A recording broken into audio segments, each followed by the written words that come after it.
जय श्री महाकाल। आज की कथा है पार्वती का तप और शिव का विवाह। एक ऐसी दिव्य कथा जो प्रेम, त्याग और तपस्या की पराकाष्ठा को दर्शाती है। चलिए शुरू करते हैं एक रहस्यमयी अंदाज में।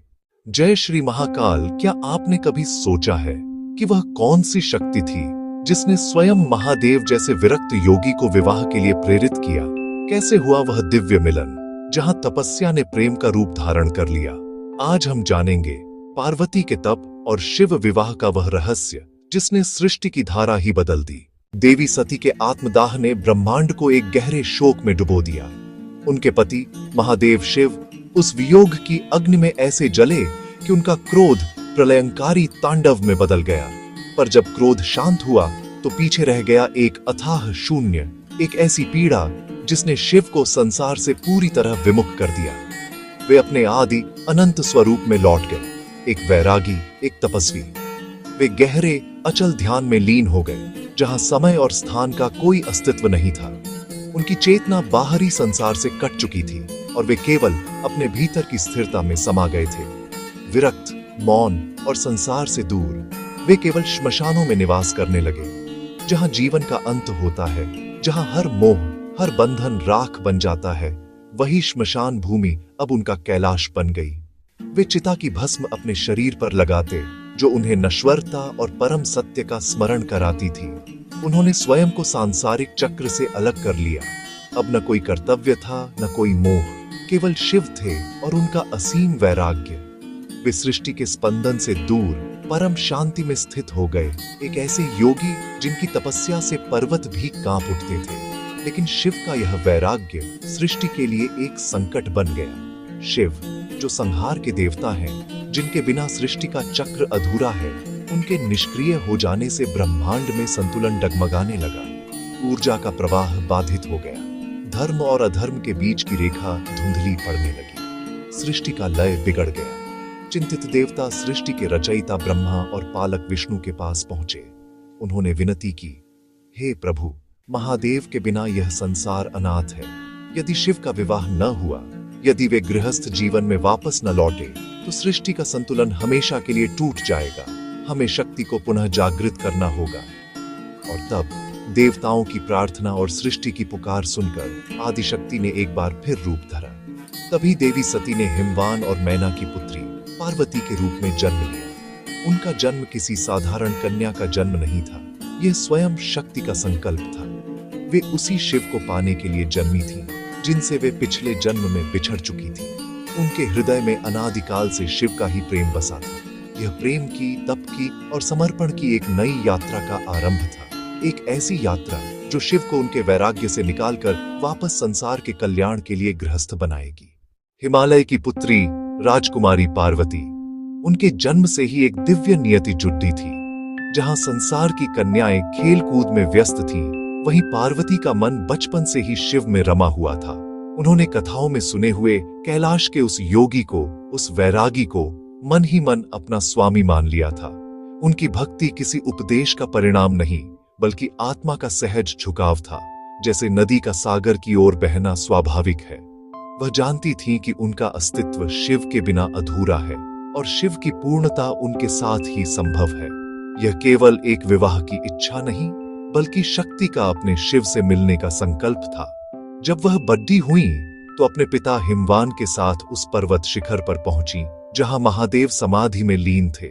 उन्होंने पहली बार अपने आराध्य को अपनी आंखों से देखा। पर यह कैसा स्वरूप था? संसार के ऐश्वर्य से कोसों दूर, शरीर पर भस्म मले, जटाओं का बोझ लिए और गले में विषधर सर्प लिपटे हुए। वह तो परम वैरागी थे, जिन्हें संसार के किसी सुख दुख से कोई लेना देना नहीं था। यह दृश्य देखकर साथ आए देवता भी चौंक उठे। उनके मन में संदेह जागा, क्या यही है पर्वतराज की सुकुमारी पुत्री के लिए आदर्श वर? यह मिलन तो असंभव लगता है। पर जहां दूसरों को केवल बाहरी वैराग्य दिखा, पार्वती ने उस भस्म के पीछे छिपे शाश्वत सत्य को देखा। उन्होंने उन बंद आंखों के भीतर पूरे ब्रह्मांड को समाधिस्थ पाया। पर पार्वती ने दृढ़ता से कहा, मेरा हृदय तो पहले ही इन्हें अपना मान चुका है। ये भस्म मेरे लिए चंदन है और ये सर्प मेरे लिए हार।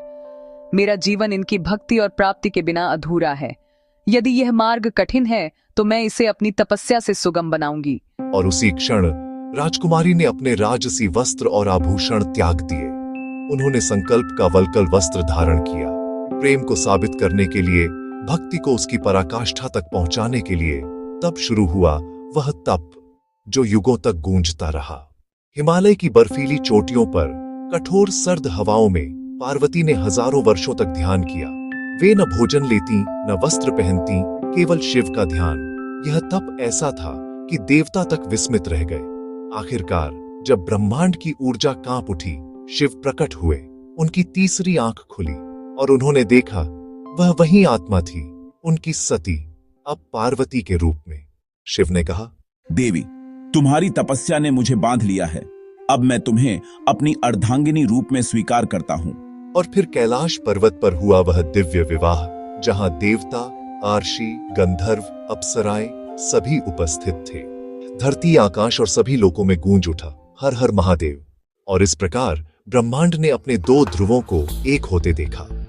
शिव और पार्वती का यह विवाह केवल दो शरीरों का मिलन नहीं था, यह तो उस शाश्वत सत्य का उत्सव था जो सृष्टि के कण कण में व्याप्त है। इस विवाह ने हमें दिखाया कि सच्चा प्रेम केवल रूप, आकर्षण या क्षणिक भावना नहीं, बल्कि आत्मा की गहरी एकता है। यह वह बिंदु है जहां दो चेतनाएं मिलकर एक हो जाती हैं, जहां भक्ति और अटूट समर्पण मिलकर शिव और शक्ति का स्वरूप ले लेते हैं। शिव जो परम वैरागी, शांत और स्थिर चेतना के प्रतीक है, और शक्ति जो प्रकृति, ऊर्जा और सृष्टि की अनंत गतिशीलता है। एक के बिना दूसरा अधूरा है। शक्ति के बिना शिव केवल शव है, निष्क्रिय चेतना, और शिव के बिना शक्ति दिशाहीन ऊर्जा है। उनका मिलन ही ब्रह्मांड का संतुलन है। यह हमें सिखाता है कि जीवन का परम उद्देश्य बाहरी दुनिया में कुछ पाना नहीं, बल्कि अपने भीतर मौजूद इन दो तत्वों, शिव और शक्ति में सामंजस्य स्थापित करना है। यह दिव्य मिलन हमें अर्धनारीश्वर के स्वरूप का स्मरण कराता है, जहां शिव और पार्वती एक ही शरीर में विलीन है। यह प्रतीक हमें बताता है कि पुरुष और स्त्री, स्थिरता और गति, ज्ञान और क्रिया, ये अलग अलग नहीं, बल्कि एक ही परम सत्य के दो अविभाज्य पहलू हैं। जब हम अपने भीतर की ऊर्जा को सही दिशा और चेतना का आधार देते हैं, तभी हम पूर्णता का अनुभव करते हैं। पार्वती का तप हमें सिखाता है कि सच्ची श्रद्धा और निस्वार्थ प्रेम से हम अपने भीतर के शिव को जागृत कर सकते हैं। तो मित्रों, यह थी कथा पार्वती के असीम तप और शिव के साथ उनके दिव्य विवाह की। यह केवल एक पौराणिक कहानी नहीं, बल्कि एक आध्यात्मिक मार्गदर्शन है जो हमें प्रेम, समर्पण और आत्म खोज का मार्ग दिखाता है। हमें उम्मीद है कि इस दिव्य मिलन की ऊर्जा को आप भी अपने भीतर महसूस कर पाए होंगे। यदि इस कथा ने आपके हृदय को छुआ हो और आपको शिव शक्ति के इस मिलन से कोई प्रेरणा मिली हो, तो इस भावना को दूसरों तक भी पहुंचाएं। इस वीडियो को लाइक करके अपना स्नेह प्रकट करें, अपने मित्रों और परिवार के साथ इसे शेयर करें, ताकि वे भी इस आध्यात्मिक यात्रा का हिस्सा बन सकें। और हमारे चैनल शिव की खोज को सब्सक्राइब करना न भूलें, ताकि हम साथ मिलकर सत्य की ऐसी और भी गहराइयों को खोज सकें। आपके सहयोग से ही हमें ऐसी दिव्य कथाओं को आप तक लाने की प्रेरणा मिलती है। हर हर महादेव।